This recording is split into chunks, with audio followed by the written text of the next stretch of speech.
Денеска Советот на општина Кавадарци ја одржа 28-та седница на ова законодавно тело на ниво на општина, на која на дневен ред беа по дневниот ред 7 и уште 8 точки од дневниот ред беа предложени на лице место на седницата, истите беа едногласни. Едногласни беа во усвојувањето и останатите точки, што значи сите точки освен неколку поминаа со изјаснување од страна на советниците, освен за неколку за кои еден од советниците беше против. Сепак најголема дебата од она што беше предложено предизвика предлогот на советникот Зоран Јованчев на оваа седница да се разговара за годинашниот откуп на грозје во општина Кавадарци. По паузата и координацијата меѓу советничките групи на Социјалдемократскиот сојуз, на ВМРО ДПМН, градоначалникот и другите советнички групи, беше донесена, а потоа и изгласана едногласна одлука во наредниот период координативно тело или комисија од Советот на општина Кавадарци, што ќе ја предводи градоначалникот на општината,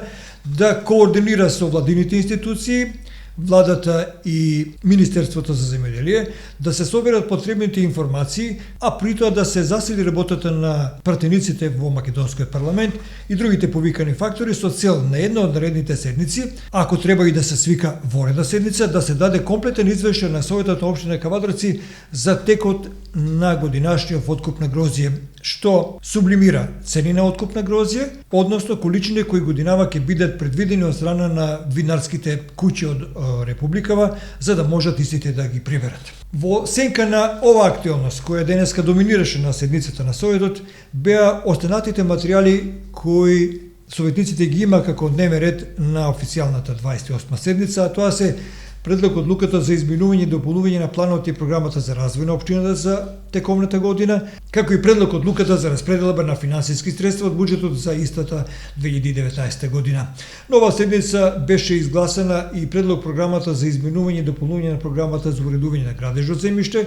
и предлог одлуката за утврдување на потребата од донесување на нова урбанистичко-планска документација на објекти надвор од плански опфат. Како точки едногласно помина и предлог одлуката за примање на донација за асфалтирање на паркинг плацот на улица Федор Осумански со спој на Тиквешково стание од страна на ДПТУ Коле инженеринг или Коле транс инженеринг, како и предлог одлуката за давање на согласност за одредбата за изменување и програмата на ЈП Комуналец од Кавадарци, донесена од управниот одбор на ова јавно претпријатие. Уште една точка беше едногласно усвоена од работата на јавното претпријатие за комунални услуги Комуналец Кавадарци за продажба на расходувани основни средства од пописот од минатата година. На седницата едногласно помина и неколку други точки од делокругот на работата на Советот на општина Кавадарци, а се однесуваат на бесправни објекти, односно легализирање на бесправни објекти од општина Кавадарци, како и две точки поврзани со годинашна манифестација Тиквешки гроздомер. Имено беше донесена цената за паркинг простори или за паркирање за сите што ќе допатуваат во општина Кавадарци за Тиквешки гроздомер, а истовремено и да се определи паричната награда за лицата кои ќе вршат разни услуги во текот на манифестацијата Тиквешки гроздомер 2019 година.